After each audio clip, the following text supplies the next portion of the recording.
Na'udzubillah, Nikita Mirzani jadikan bacaan sholat sebagai guyonan. Edi Prasetyo, Ketua Umum Perkumpulan Anti Diskriminasi Indonesia atau PADI, buka suara terkait video Nikita Mirzani yang tengah viral di aplikasi TikTok. Dia menjadikan bacaan sholat sebagai guyonan. Bertepatan dengan Hari Santri yang luar biasa ini, PADI mengingatkan pada Nikita Mirzani yang sama-sama sesama Muslim. Ujar Edi. Dalam lanjutan keterangannya, Edi mengatakan, sungguh menyayangkan ucapan aktris Nikita Mirzani di media sosial TikTok. Kata-kata Allah Subhanahu wa Ta'ala seakan dibuat ledekan atau guyonan. Edi mengungkapkan, aktris komik 8 tersebut menjadikan bacaan sholat sebagai bahan candaan dengan gelagat dan mimik yang tidak pantas untuk ditonton. Sebagai publik figur dengan jutaan penonton, aksi sang aktris dianggap buruk bagi umat Islam. Demi mencegah munculnya konten serupa, Edi sebagai perwakilan PADI memberikan peringatan kepada Nikita Mirzani. Mantan istri dipolatif itu diminta tak membuat konten yang berpotensi menyinggung agama di kemudian hari. Mari sambut Hari Santri dengan perilaku, ucapan, dan akhlak yang baik, baik di media sosial maupun kehidupan nyata. Nikita Mirzani menjadi sorotan pengguna TikTok setelah videonya membaca niat sholat maghrib sambil tertawa disebar oleh akun @riricisofficial_30. Usolli fardol maghribi Selasa rakaatin mustaqbilal kiblati hadaan lillahi ta'ala takbir, ujar sang aktris. Unggahan tersebut kemudian menuai kecaman warganet. Mereka menilai aksi Nikita Mirzani menjadi bacaan sholat sebagai guyonan dan ditonton banyak pihak sangat tidak pantas. Di sisi lain, Ustadz Abdul Somad menyebut pentingnya memperhatikan bacaan Al-Quran dengan baik dan benar. Bacaan Al-Quran sangat menentukan amal ibadah yang kita buat sehari-hari. Ustadz asal Riau itu mencontohkan dalam sholat, bacaan yang kita sebut adalah kalimat-kalimat yang ada di dalam Al-Quran. Jika bacaan Al-Quran tidak benar, maka sholat tidak akan diterima oleh Allah Subhanahu wa Ta'ala.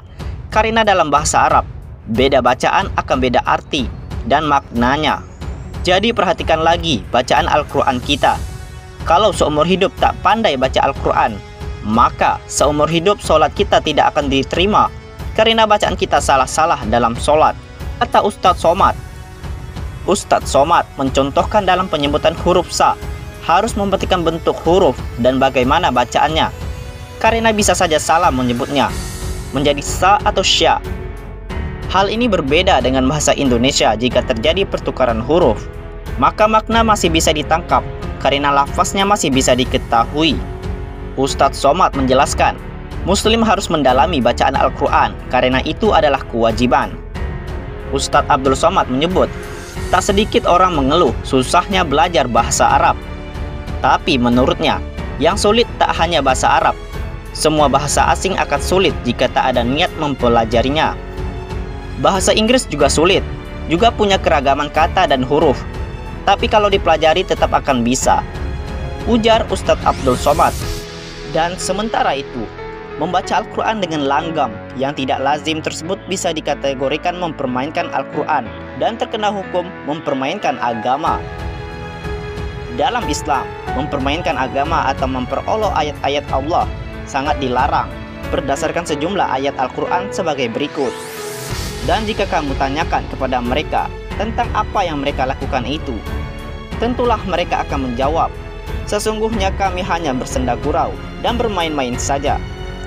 Katakanlah, apakah dengan Allah, ayat-ayatnya, dan Rasulnya kamu selalu berolok-olok? Quran Surat At-Taubah ayat 65. Al-Quran adalah kitab suci umat Islam, kalamullah, dan cara membacanya sudah ditentukan sedemikian rupa, seperti makhorijul huruf dan tajwid. Langgamnya pun karena Al-Quran berbahasa Arab, maka pelafalan dan nada harus menyesuaikan dengan cara pembacaan yang dilakukan Rasulullah dan para sahabat yang kebetulan orang Arab. Semoga keanehan-keanehan yang membuat geram umat Islam seperti ini tidak terus terjadi di era rezim pemerintahan sekarang ini.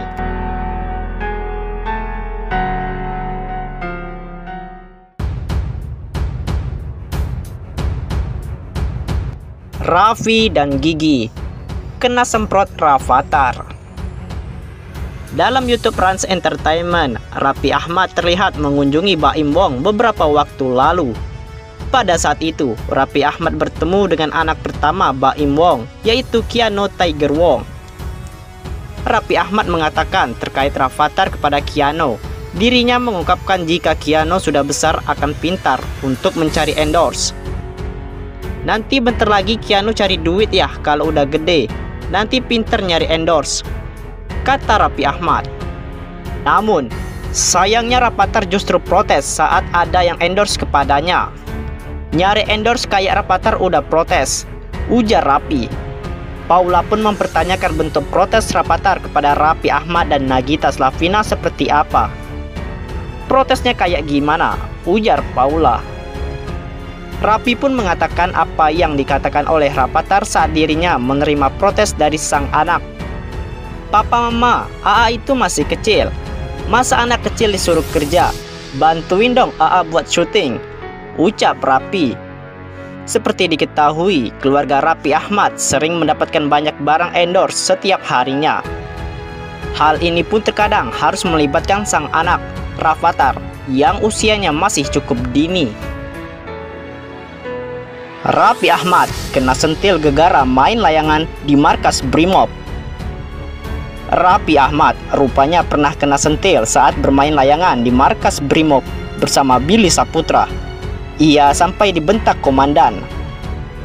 Insiden Raffi Ahmad disentil komandan ini diketahui dari kanal YouTube Trans TV Official.